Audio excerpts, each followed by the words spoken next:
What's up, Comic Book Nation? BD here with your top 5 stories from the past 24 hours. Today we've got updates and looks at a couple of upcoming DC films, proof that The Walking Dead has in fact toned down the violence, and rumors of Gotham City Sirens casting. How about that? All that and more in Comic Book Now. First up, Ben Affleck's The Batman movie has been confirmed for a tentative fall 2018 release window. The expected arrival after months of speculation. The movie is set to begin production in the spring of 2017, as we learned just yesterday from Affleck, who will be writing, starring, and executive producing, and everything about this upcoming film. He'll be directing it. What it all means, really, is that Ben Affleck is basically Batman. He really is taking Bruce Wayne seriously. So far, all we know is that Joe Manganiello is playing Deathstroke, and he will be the villain of the film. And J.K. Simmons is expected to follow up his Justice League appearance as Commissioner Gordon with this standalone effort. Speaking of DC heroes, some updates are coming from the world of Jason Momoa's Aquaman. First of all, the standalone film being directed by The Conjuring's James Wan will be calling the Gold Coast in Australia home, the same place Thor Ragnarok did.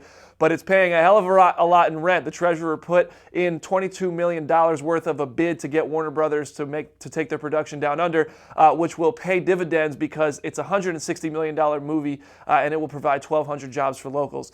On top of that, we have these new photos of Momoa, which you're seeing here. Aquaman, he is coming out of some water. Looks like he's doing a polar bear plunge in this movie. I don't really know, but Momoa is a pretty gigantic, monstrous dude, and he's taking it like a champ. It's pretty impressive.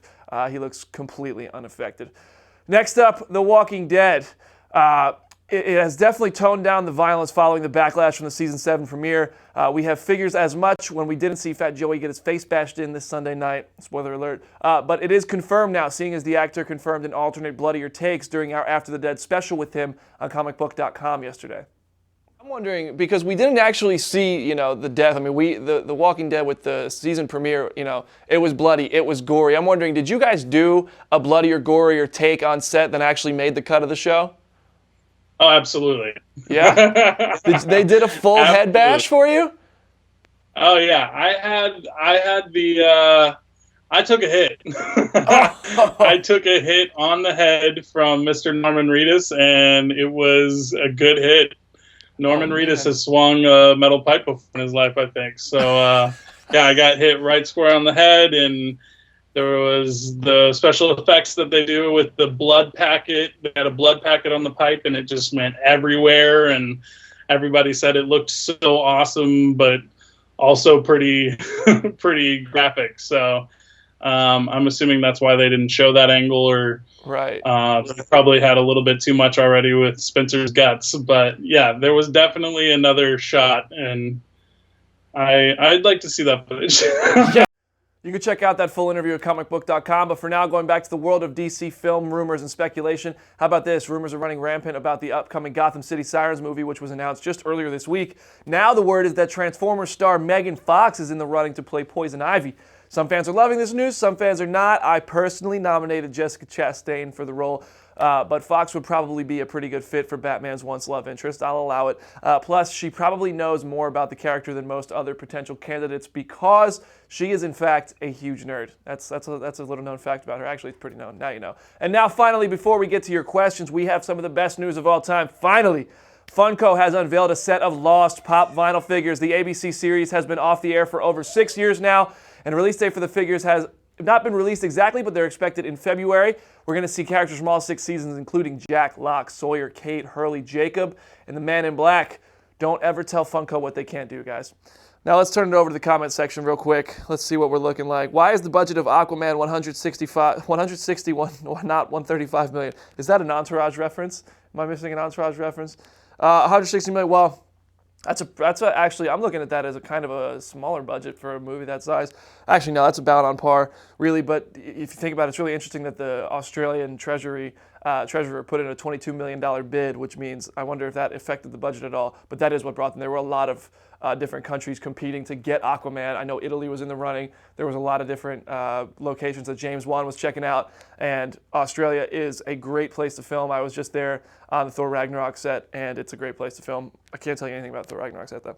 When will we see another Logan and Justice League trailer? Wim, Sad Mojo, loyal viewer, what's up, man? I I would say Logan might be, I would imagine they're both going to be very soon. They're not going to be with Rogue One. The big trailer drop, the last week was insane with trailers, as so many things came out to be attached to Rogue One, a Star Wars story, which opens tonight in theaters, tomorrow really. I think, I can't imagine it to be too long. Justice League has to be attached to Wonder Woman. We'll get at least one, maybe 2 trailers before Wonder Woman comes out. As for Logan, that movie is only 4 months away, so we have to get a real trailer soon. That first trailer didn't really give you any meat to the story. I saw the first 40 minutes, guys.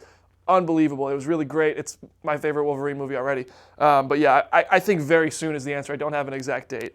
Where is Moon Knight? I think he's going to be in the Netflix world. I think he's already there. We just don't know it. Do I think we'll get more Leto Joker in the Sirens film? That's an interesting question, Gabriel Ortiz. That was one of my first thoughts was, we have Harley Quinn. Are we going to also have the Joker?